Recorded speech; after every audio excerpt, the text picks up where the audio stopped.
You are listening to In the Know with David O. Informative, substantive, intelligent talk radio on 860 AM WWDB. And now, your host, Philadelphia Councilman David O. Hello, this is David O. Thanks for joining me today, Tuesday afternoon, 2 to 3 for the next hour. We're going to be here talking to my guests, two very outstanding gentlemen. I'm going to tell you about them. The first is Dean Miller. Dean Miller is, well, he does a lot of things, and, on top of sometimes teaching at Wharton and being the president and CEO of the Philadelphia Alliance for Capital and Technologies, he's got about 5 or 6 other hats that he wears in innovation technology. It all adds up to a lot of money, I think, so I'm envious. And then we have Chris Wink, who actually I'm kind of an amateur at what he does. He's a real journalist, a co-founder of Technically Philly, Philly Tech Week, Tech Week in Baltimore, and a bunch of other things. So he's a publisher, and he's going to tell us about his publications and about the projects they do and what it means for you, the listener. Let me start by thanking Weinerman Pain and Wellness for sponsoring this show, allowing my guests to talk to you and give you this level of substantive information. Weinerman Pain and Wellness, they do a great job. I've been to their facilities. I used to do work comp defense and sometimes personal injury, so I'm quite familiar with rehabilitation, and they are well resourced and very capable. So check them out, and thank you for hosting for sponsoring this show. All the advertisers, of course. Let me just remind you that if you weren't listening last week, we talked to Kelly Hodge, the interim district attorney of Philadelphia. She's serving from now until January. What a tough job she has, but she's competent, capable, energetic, and positive that she can make a difference here in Philadelphia in this period of time. And then we heard from Natalie Bermudez. She is the 2015 PHL Live Center Stage Pop Category winner.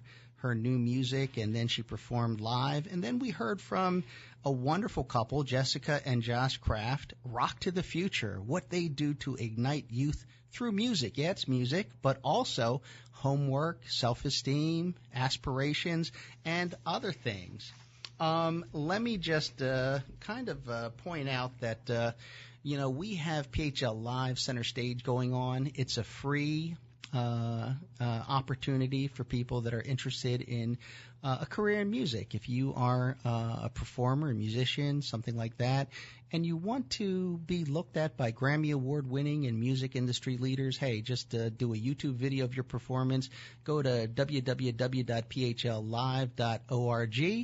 and submit your video. One of 10 musical categories. It's free. And then if you are selected, you will perform live in one of Philadelphia's top venues, and then at the award show at the Trocadero in December. If you are announced to be the winner, you'll get $1,000, free studio recording time, and a bunch of other great prizes. But most importantly, you have been seriously looked at by one of the top industry folks who can make a huge difference in your career. Let me introduce my first guest. His name is Dean Miller. And he is the president and CEO of the Alliance for Philadelphia, the Philadelphia Alliance for Capital and Technologies, PACT.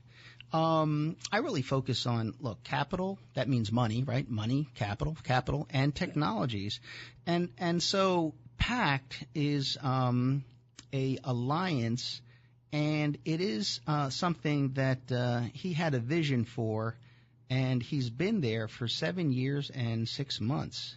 But as I said, he didn't just kind of come into that scene. He was involved in innovation companies, innovation funds, and a lot of different things that he's going to tell us about. So right now, let me welcome Dean Miller.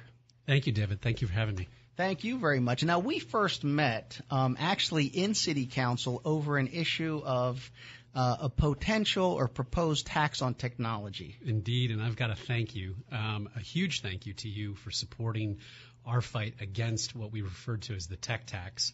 And just for the listeners' benefit, your help and effort and presence in that city council session was about a week after you were stabbed right outside your house. Oh, yeah. Thank you. Yeah, no, thank you. Well, listen, a small thing on my part, really big thing on your part. You've done it statewide in Pittsburgh, which is a city, of course, that is renowned for its technology. But when you came to council, you and the other folks that you brought with it, you kind of laid out in very simple and clear terms what this tech tax would do. And in that, you really kind of talked about, what tech has done for our city, for our region in particular, let alone our state. What is it that is happening that this tech tax would have dealt a serious blow to? So at a macro level, this is all about the migration of the economy to an information economy. Yes. And, not to eliminate other jobs, but there's going to be more and more growth in the information technology, and that is the use of technology by large enterprises, by small enterprises, by healthcare organizations, et cetera. And that's where we see a lot of job growth. Yeah, let me ask you right now for my listeners, is that good news or bad news for them, or is that just the news? That is good news. Okay. The good news is that we need more of those jobs in this region because globally that's the way the economy is moving. And so we want a bigger base of those jobs in this region. And that tech tax that was proposed was going to tax the efforts of companies that were developing software across the Commonwealth. Why is that a bad idea? Because it's a job killer. Yes. And the reason it's a job killer is because those jobs can move very easily. All it takes is a computer and an internet connection to get someone up and programming, and it's very easy for them to move to an adjoining state or to a different country that taxes less. And so, this robust area, this area of growth, and something that our city's known for. Thanks to your efforts and others, that proposed tax on tech was avoided, right? It was. Oh, for the time being. For the time, but we got to stay alert. We still don't have a budget deal. Let's keep that in mind. That is true. We are alert. We as an organization actually have a lobbyist in Harrisburg that's our eyes and ears. Mm-hmm. And so we pay very close attention to both negative legislation that negatively affects our community, as well as positive legislation that we want to get behind. And so that brings us to your organization. Could you tell us about your organization? Absolutely. So we're the largest nonprofit in this region that's a nonprofit business association that brings together entrepreneurs, investors, larger enterprises, universities, other supporting organizations, as well as the government, all around helping to grow and support the technology community. And so we focus across industry, from financial services to healthcare, from different size organizations, from 2 founders that are just getting started to large private enterprises, all the way up to large public companies that are big buyers and users of technology. So what does that exactly mean? If there's folks listening right now and they're saying, well, what does that mean? So any collection of companies typically has an advocacy group, somebody who's advocating for them, whether it be on a governmental level or within a community or within an economy. And so we're that group for the technology community. Okay. I talked about what we do from a governmental perspective in terms of legislation, both good legislation and bad legislation. But we're constantly focused really on 3 critical things, particularly for entrepreneurs, to help them grow. And again, why is that important? Because growth in the economy is good, right? Yes. I think we can all agree to that. Growth in the economy is good. Yes, good opportunities. We need jobs, but we need good paying jobs. Yes. And the technology community in particular supports the economy with really good paying jobs. So we focus on, number one, capital. You already called that out. It's part of our name. Yes. We spend a lot of time thinking about how to grow the base of capital so that more entrepreneurs can access capital to both start their businesses as well as fuel their growth. The second piece are customers. And I think we can all agree that any organization needs customers. Yes. And so that first customer is always usually the hardest. And one of the things that we do is help to connect younger enterprises, younger technology companies with larger buyers of their products. The third thing is coaching. And coaching is something that can be very challenging to do. And what we've done as an organization is launched a team-based mentorship model.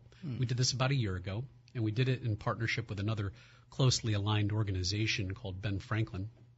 And it is a team-based mentorship model that delivers anywhere from 2 to 5 experienced entrepreneurs to a less experienced entrepreneur. And so that's the element of coaching that we're focused on, which is really developing the next generation of successful Philadelphia-based entrepreneurs. Well, that sounds very good. I mean, basically, capital, basically we need money. There has to be gas in the car to go. And new companies won't survive without customers. And then all these companies, especially the startups, or even really, very experienced companies, once they hit a new learning curve or they do something different, they need to have expert advice to develop. Now, I understand why that's great for me here as a citizen of the Philadelphia region. But why would companies help their competitors, let's say? Should we call them competitors? No. So you're talking about the coaching program particularly? The coaching, the putting the money in them for them, helping them with – what is it that this means for everybody? So for whether or not you're involved in the technology community, you care about your community and Yes. the growth of your community, right, and the next generation of your community. Right.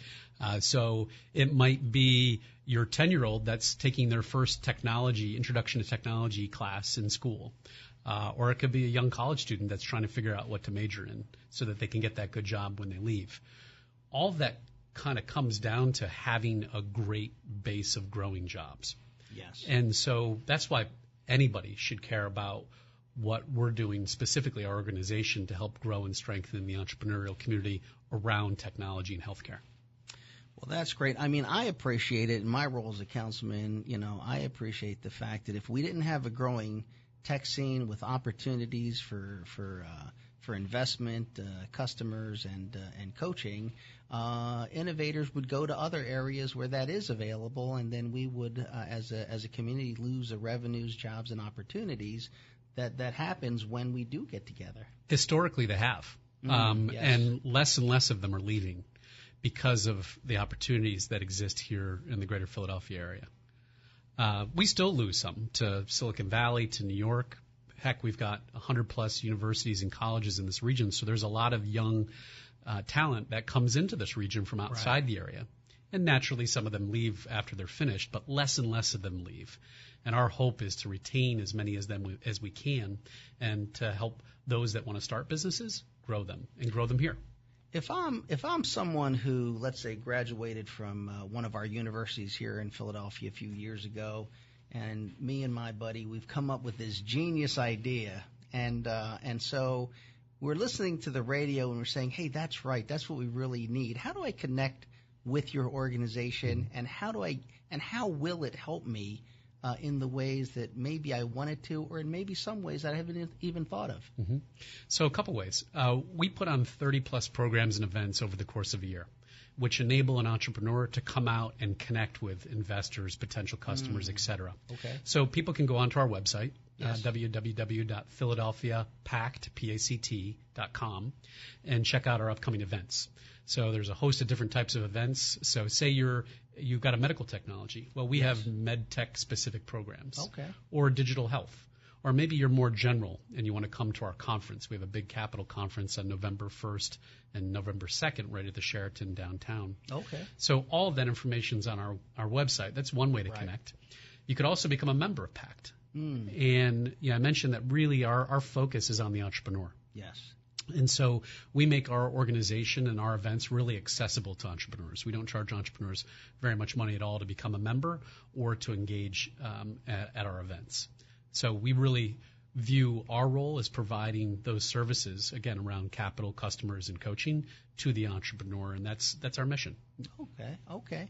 Well, listen, in addition to what you do here as the president and CEO of PACT, you also manage funds. I do. And so putting that hat on, could you tell me what is it that you look for? What is it? How do you vet out who to invest in and who not to invest in? Absolutely. So there's a number of different elements that you look at when making an investment. Most experienced entrepreneurs will tell you that it all comes down to the people. So really the key success factor to being a successful investor, particularly in early stage companies, is vetting the management and determining whether they're capable of growing a large enterprise. And that's kind of hard to do because you don't always know at the earliest of stages that someone's going to mature into that individual that has that level of capability. But that's the single most important success factor. Other things that certainly matter, market, right? You want to make sure you're going after a big market opportunity, that you have some level of proprietary technology or know-how, that is going into the product or service that you're providing. Things like that. Those are some of the important elements, but it always comes back to management. It's key. If you kind of look at how you divide your time, the different hats that you wear, they seem to fit within kind of one general space, one genre, one ballpark. Do you think that's true, or do you find that they're really quite different things? No, absolutely. It's all part of one ecosystem, if you will. It's the venture capital and technology ecosystem in this region, and that's how I got involved. I was a longtime have been a longtime venture capitalist in this region, and I was chairman of an organization and ultimately led that organization to merge with another one and create PACT. So PACT, again, is my full-time endeavor, focus, and passion, and then I make time on the side certainly to do investments, as you pointed out. I interpret that to mean that you're making enough money on the other things that you can spend time. That's how I look at it. Anytime I say, well, listen, don't let the word capital fool you, David. It's a nonprofit. Well, okay, you still haven't convinced me. But anyway, I only say that jokingly because, listen, really, this is an area beyond my real knowledge, and so that's why it's great for me to have someone like you on and Chris Wink who really can break this down for our audience.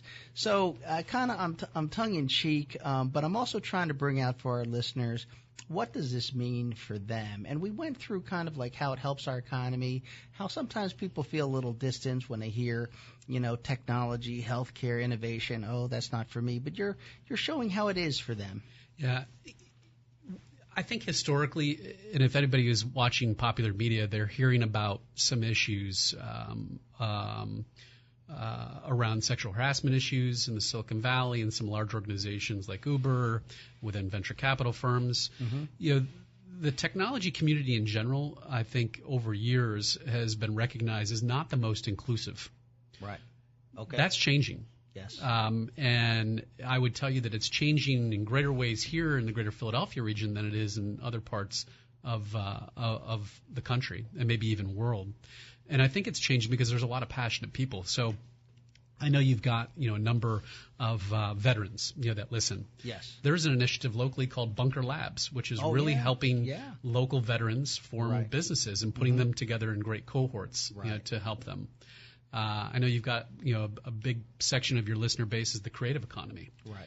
And the creative economy is being drawn into the technology community from a design perspective, because the technology community is realizing that really interesting software is only really useful with great design that allows, from a product perspective, a customer to ultimately use that more effectively and efficiently.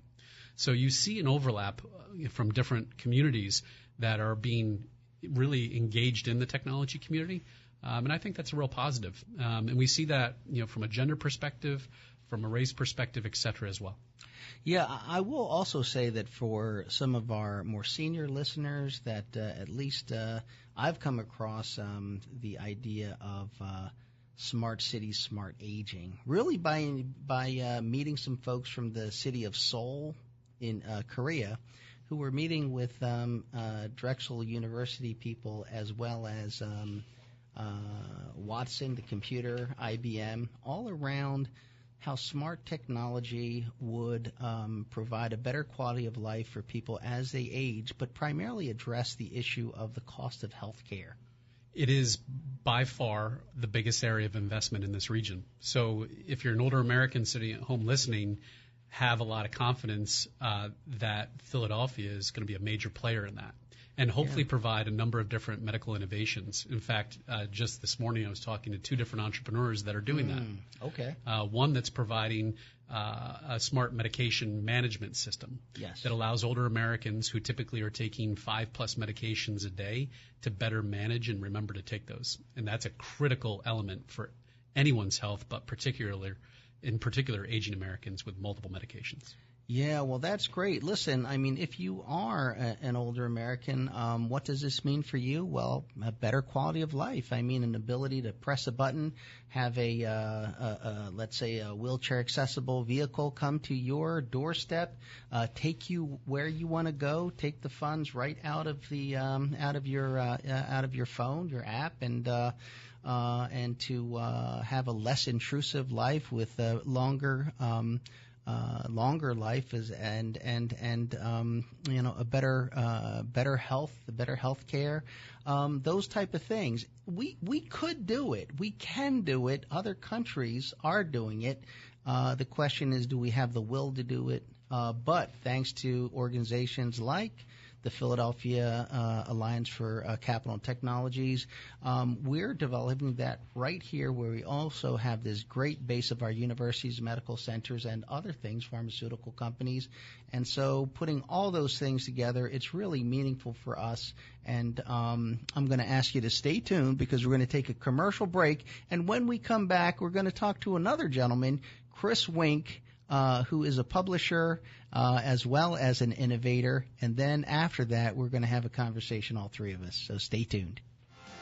You are listening to In the Know with David O. Informative, substantive, intelligent talk radio on 860 AM WWDB. If you've suffered an injury from a motor vehicle crash, trip and fall, construction, or work-related accident, contact the Padova firm to speak with John Padova himself.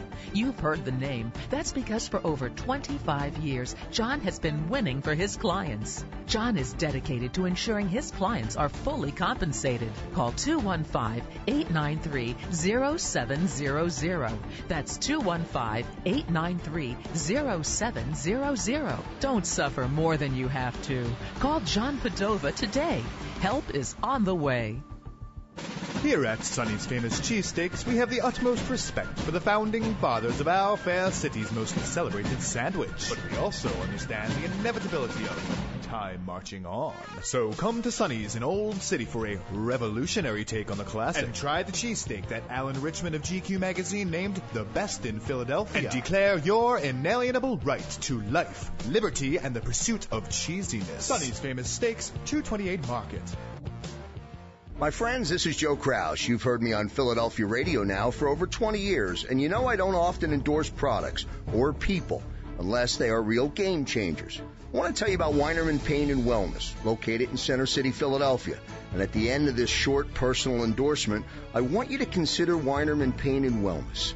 If you are recovering from an injury, if you or a family member has been diagnosed with a disorder that has stopped you in your tracks, or if you're like me, determined to learn about wellness while getting yourself prepared to stay healthy so you can enjoy the blessings of your family. Remember the name of this warm and caring location, Weinerman Pain and Wellness. Why should you consider Weinerman Pain and Wellness? Because they are who you expect them to be. Weinerman Pain and Wellness, on the web at WeinermanPainandWellness.com. Weinerman Pain and Wellness, located at 100 South Broad Street, just south of City Hall. Call Weinerman Pain and Wellness at 215-988-9503. That's 215-988-9503. Call today. Today's broadcast is brought to you by the Philly Labor RX Injured Workers Pharmacy Network, featuring PPC Pharmacy, First Choice Pharmacy, and Precision Scripts, providing injured workers with premium products and services from the point of injury through the entire healing process. The Philly Labor RX Pharmacy Network cares about injured workers. Every day, The men and women of the United States Marine Corps demonstrate their commitment to defend the American way of life.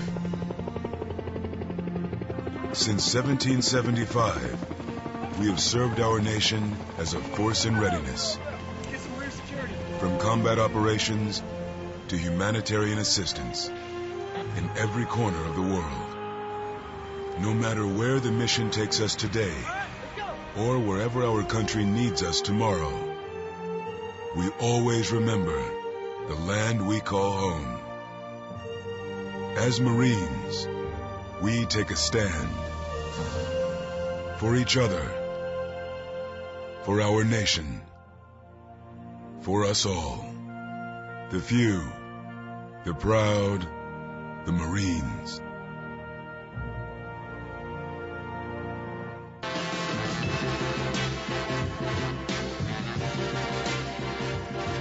All right, and we are back. You are listening to In the Know with David O on WWDB 860 AM. It's my pleasure to bring you these outstanding guests. I do my best, believe me, to bring really interesting people who have just a wealth of knowledge and experience to give it to you, not through me, but from them. My next guest is another such person. His name is Chris Wink. Like, you know, you wink at someone. Yeah, Christopher Wink. Have you heard of Philly Tech Week? If you haven't, it's a fantastic event. And it really started through a entity called Technically Philly, which is something co-founded by Chris Wink. He is the publisher, and they expand into other areas, like they have a Baltimore Tech Week, and they also manage an entity called Generosity with a C, not an S. Generosity. A generous city. Well, you know, he is a national leader in the new media, niche journalism, and innovation ecosystems, and he is right here in Philadelphia. Let's welcome Chris Wink. Welcome to the show. Thanks for having me. I'm excited about it. Yeah, I appreciate the introduction. Well, let's start with this. I mean, you know, it's interesting because I have Dean Miller here, who was just speaking. And, you know, he's an innovation guy, and he's an investor guy, and he brings communities together. And you kind of do the same thing. You're a publisher guy, a media guy, journalist guy, but you don't just report on the news. You almost make the news in the sense that you bring communities together, and you have created some different vehicles as well. Yeah, I think you're speaking to what we at Technically Media, we publish both Technically and Generosity. We've always felt we had a responsibility. If in this era you're going to report on the community, you better be bringing them together and challenging them to do the best version of what they are. So we think a lot of what we do is just what any newsroom should be trying to do. So we're a news organization, and for me it's very natural that you would see out of a newsroom important work. So whether it be something like Philly Tech Week or other events we do, from jobs fairs to general networking relationship events, through to actually helping the companies we report on meet a lot of the people we profile. It's ultimately making our community better and more connected. That's certainly what we think news has always done.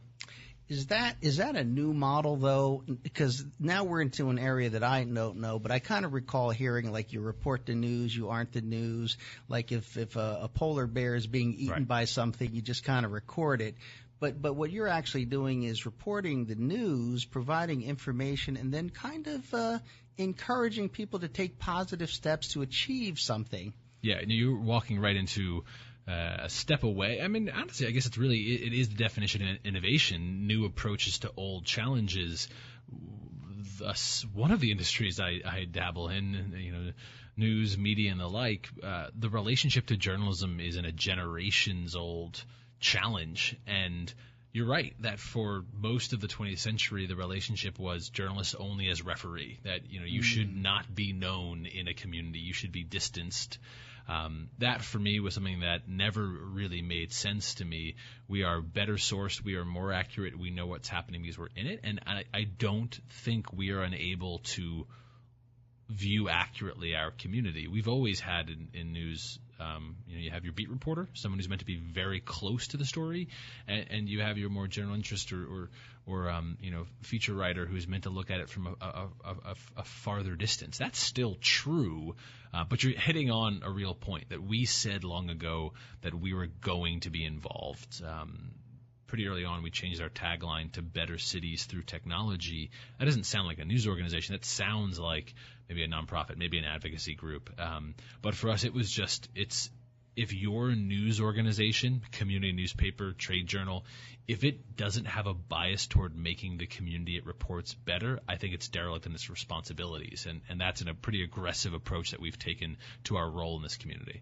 Right. Now, let me ask you this, because I see that you graduated Temple University in 2008, right smack at the recession, and, no jobs and things were falling apart. Right.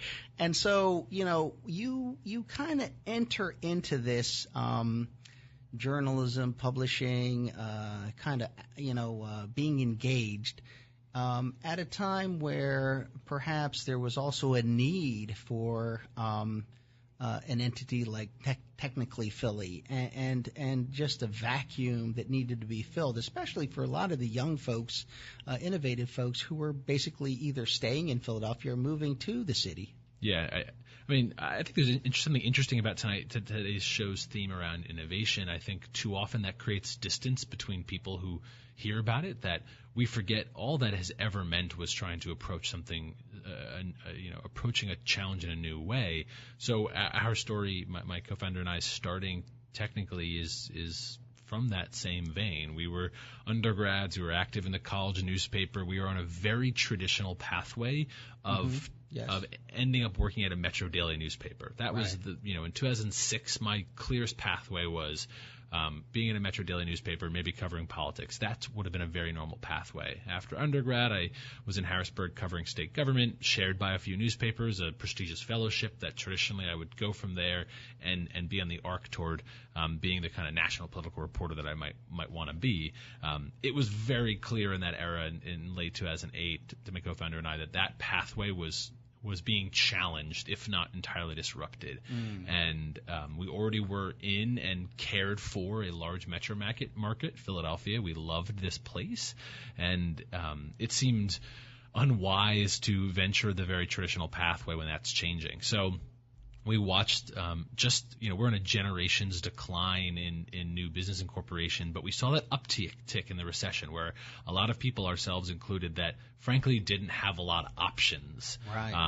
Fear was our initial motivator to start something, and we wanted to report on a community that mattered. And what we found, as you alluded to, was this was a community that was fledgling in the city but had long roots in the broad region and needed another way to see itself. And I think that news media plays a really important role to be that reflecting pond. News has always been that mirror that a community, whether it likes it or not, it's how you see how the rest of a community sees itself. And we thought it was the right time for someone to be in there challenging that community, be in there just narrating that community. And that's exactly what we've grown into in response to what we saw was necessary.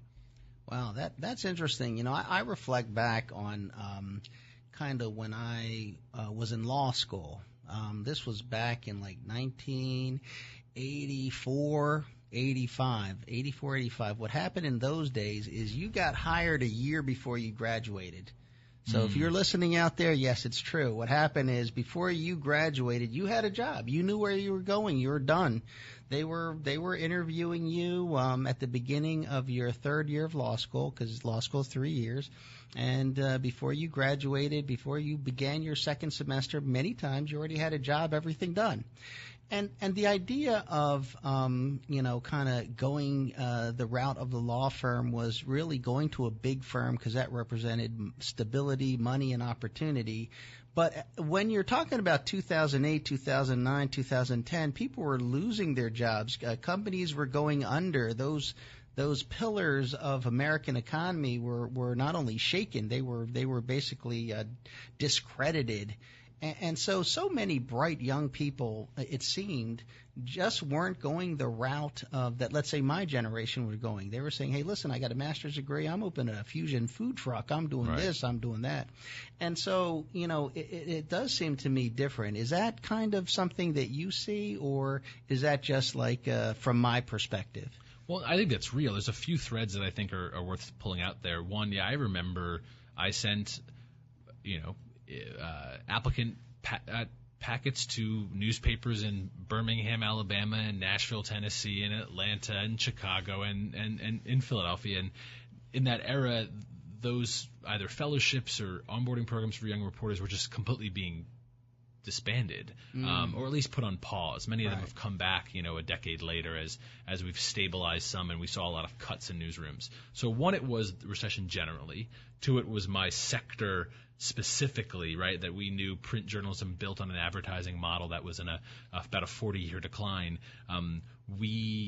We saw that changing even more rapidly. So that was my individual sector story. But you're hitting on something that's interesting too, which is how it related to so many other corners of the community that we can probably get to in our conversation portion, because I think it's worth remembering it's a number that I care a lot about. We forget that if you look toward the 70s until today, we are incorporating fewer businesses. We are not at an apex in entrepreneurship. We are aggressively talking and celebrating about its importance because we need that economic dynamism, but it's not going the right way. It's so important that we are in a generation's decline in the amount of economic dynamism. We did see an uptick around the recession, which is exactly what you're seeing, where we saw a lot of people, myself included, that would have been in very traditional pathways and got thrown off the journey and found a new one. And that's blossoming, but we are not celebrating entrepreneurship because it's at a height. We are celebrating because we need it so badly to bring back a level of dynamism that we want to see. And the hope is that maybe we can get people excited about it enough that they'll join in. But that for me is still an uncertain story. Right. Now, in your role, not only as the co-founder and publisher of Technically, what is it that you're hoping to do when you talk about the fact that we need to really encourage entrepreneurism, innovation, and things like that? Why so for you personally? I mean, we know if whether you care about access stories of economic opportunity for more people, we know it has to come from growth companies. That is what will solve it. Sole proprietorships are a fine Band-Aid, but we need all kinds of companies to grow and bring on employees. I think one of the, to sound the most capitalistic as I'll ever sound, the great patriotic duty you can do is hiring someone else and giving them, challenge them to do good and productive work, but to grow something around them. That is an important and vital necessity that we know we're confronting. So there, for me, is a social justice component to growing companies, and I'm interested in technology for all of the same reasons that economic development analysts are, that it has a real opportunity for high scale. We're probably in a very narrow window that a whole slew of people can access skills with relatively low lifts to get into high growth corners of the economy. I don't think that's going to last forever, frankly. So I do think some of it's opportunistic now for a question of social justice impact. But the reality is this is the battlegrounds for what our future looks like. This is exactly where it's happening. And so much of the rest of our world is looking to this nervously, this community and conversation around technology innovation for what our national or global economy will look like, but also a lot of local mixes. We know we've lost 400,000 jobs since the 1950s in Philadelphia from an array of industries, and it's not coming back in retail alone, and we want to know what can fill those holes.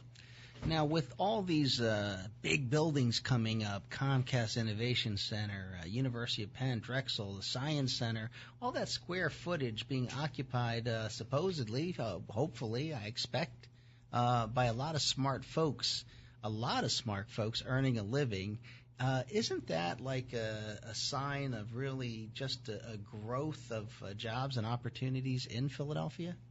Yes, you can't see any ecosystem without an array of institutions and corporate partners that end up being either customers or partners or growth opportunities for your next generation of company.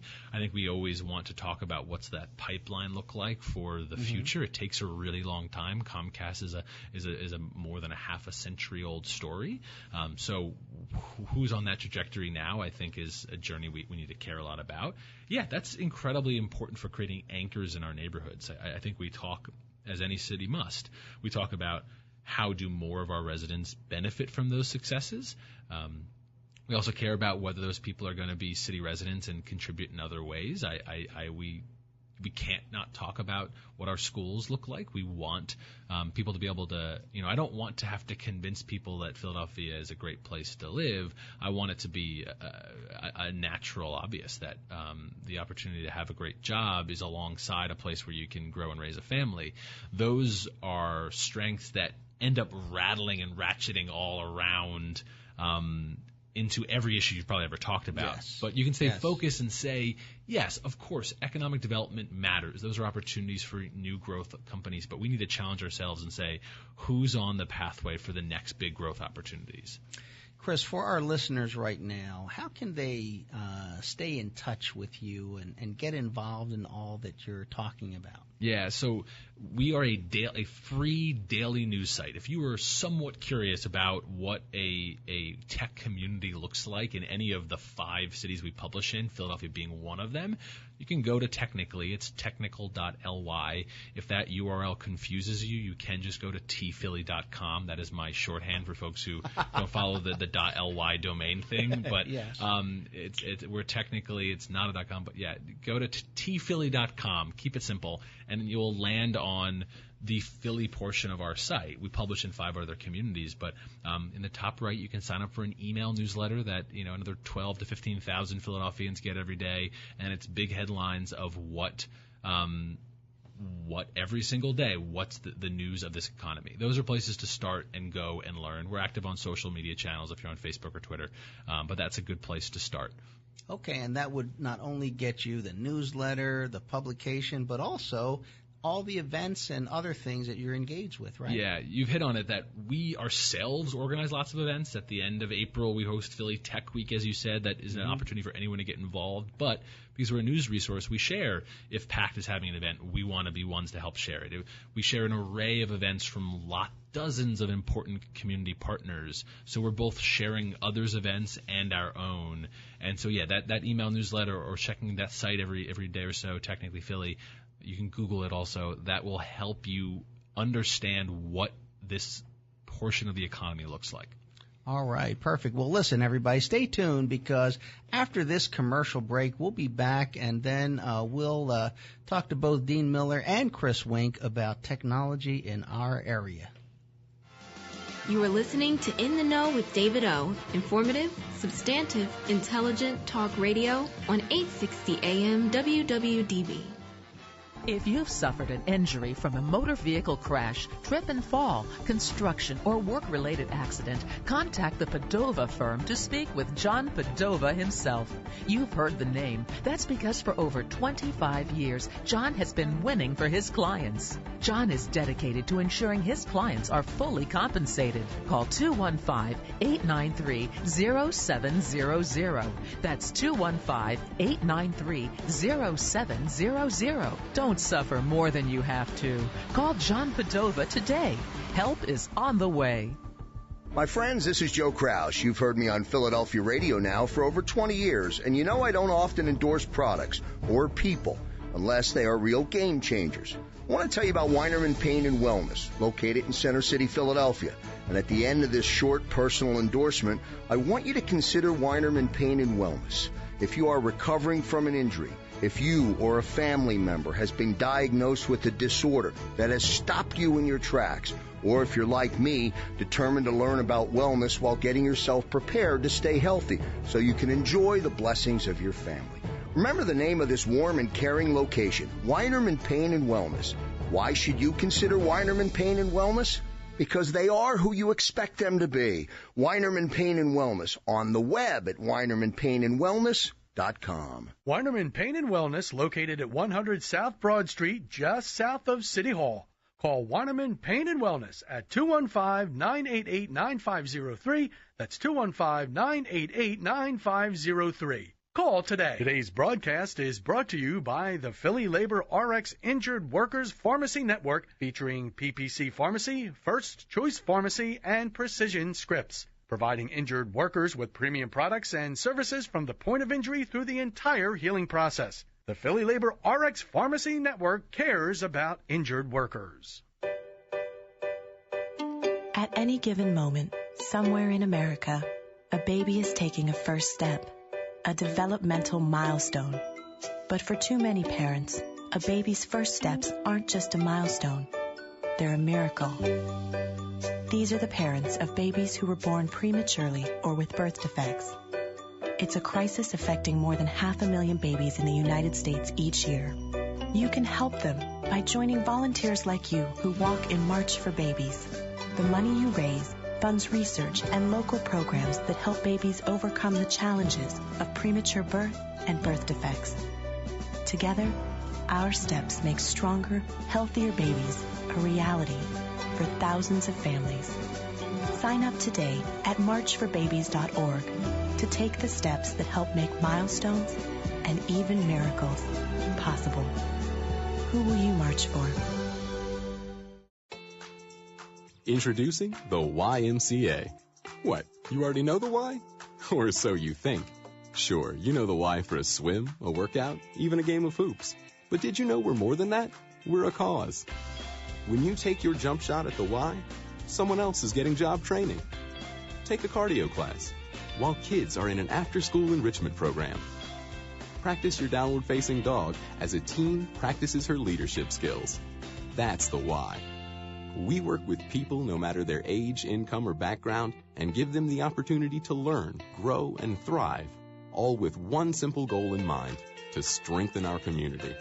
And we've got so much more that does just that. So while you might think of the Y as that place for lifting weights, we're also about lifting entire communities. Introducing the Y.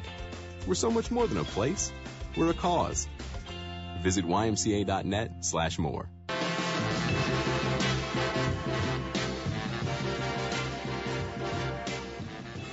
Okay, this is David O. Thank you for joining me. Listen, I just want to alert you to a couple of things coming up.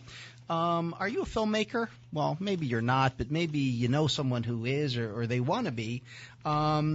This September 28th, Thursday, at Community College of Philadelphia, 17th and Sprague Garden, between 6 and 8, I'll be presenting a free, open to the public, expert presentation on how to finance, produce, and distribute your film. Well, I won't be the one talking, but it'll be Alex Murphy. He is just one of the top attorneys in our area who is involved with financing films.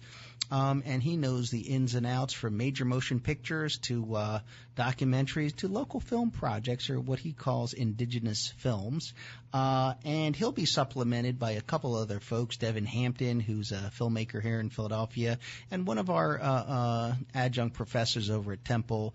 Her name is Gabriella Watson, and she also is a filmmaker, a documentary filmmaker, international documentary filmmaker, and it's all about how you get the money, how you produce the film, what it takes to make sure that if your model is to make the film first and sell it, that you've got all your paperwork in order, because if it's not in order, you're not going to sell that film, and how to get it distributed.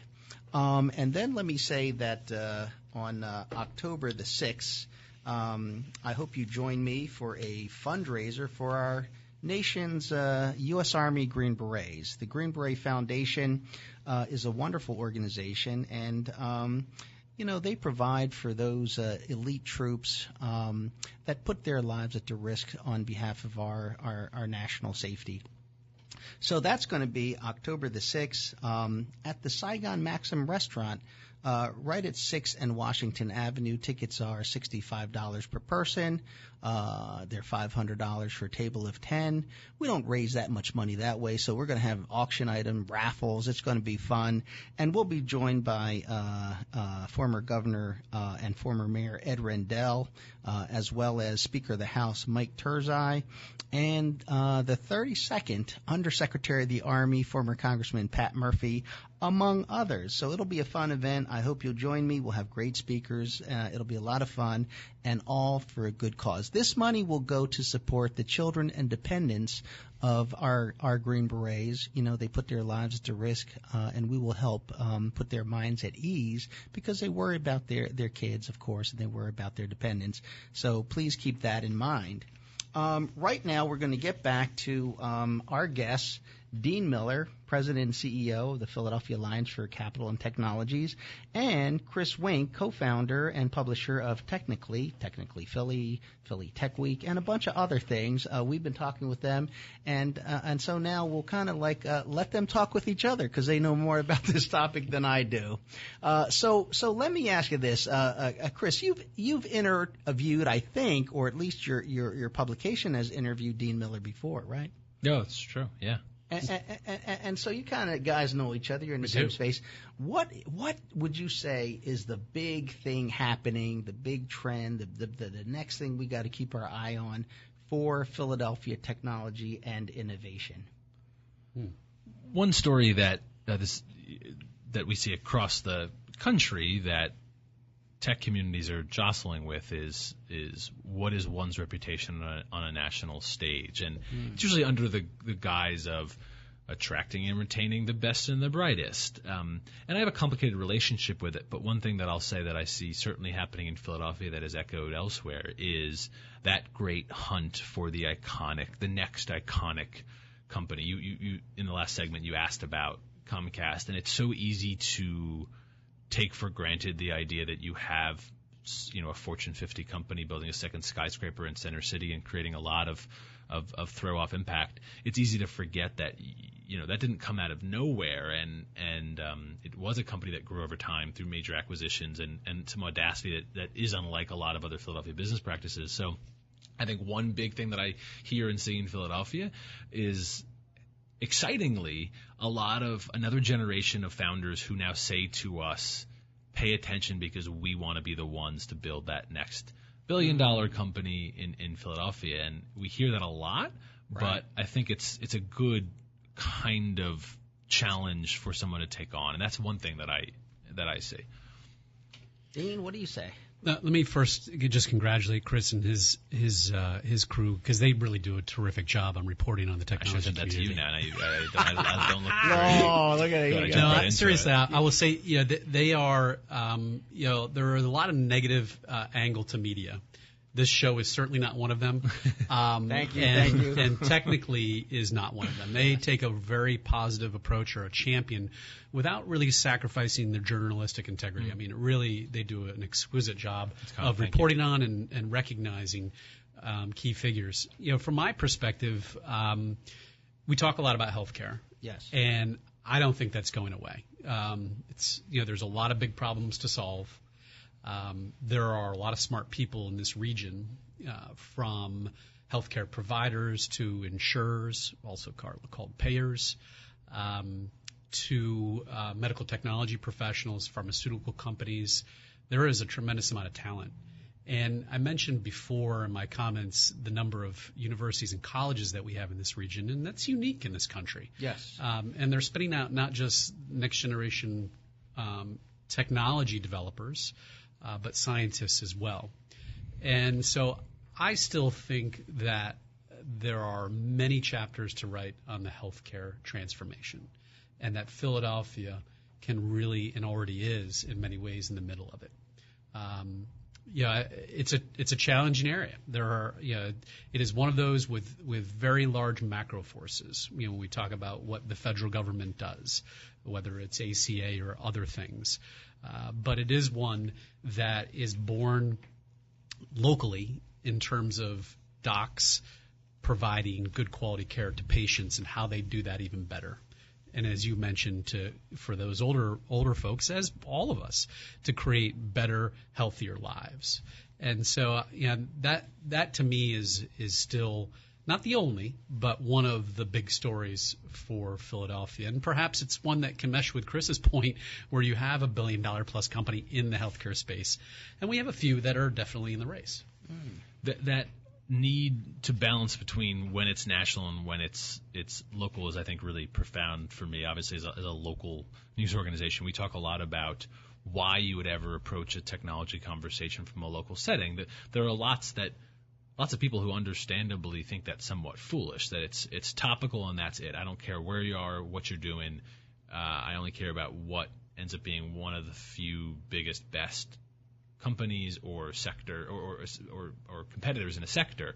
One of the reasons that I think a lot of us do focus on a local angle is that ecosystem metaphor that Dean alluded to earlier, that is a popular and an effective one to convey how any business community or economic development community looks like, but certainly a narrower one like tech does it too, in which you watch talent, literal software engineers or leadership talent moving between companies and bringing their expertise for leaders across them.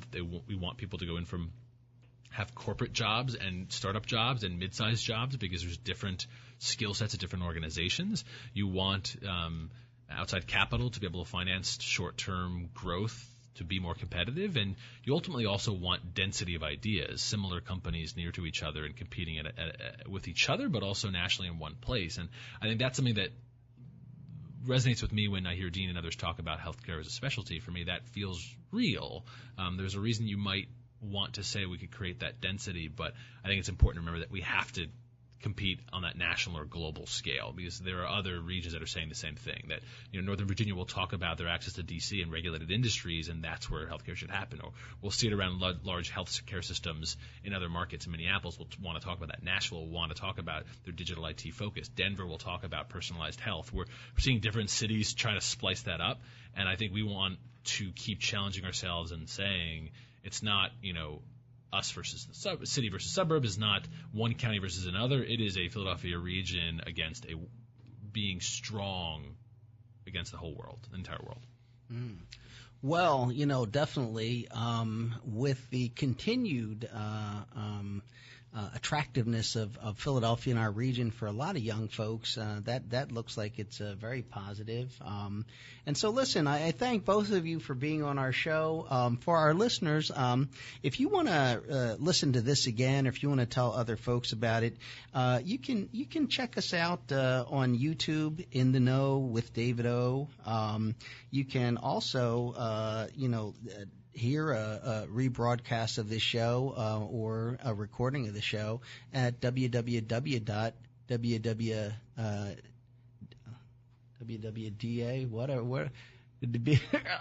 listen, WDB. Sorry about that. Everybody's laughing. WWDB 860 AM. We're at WWDB.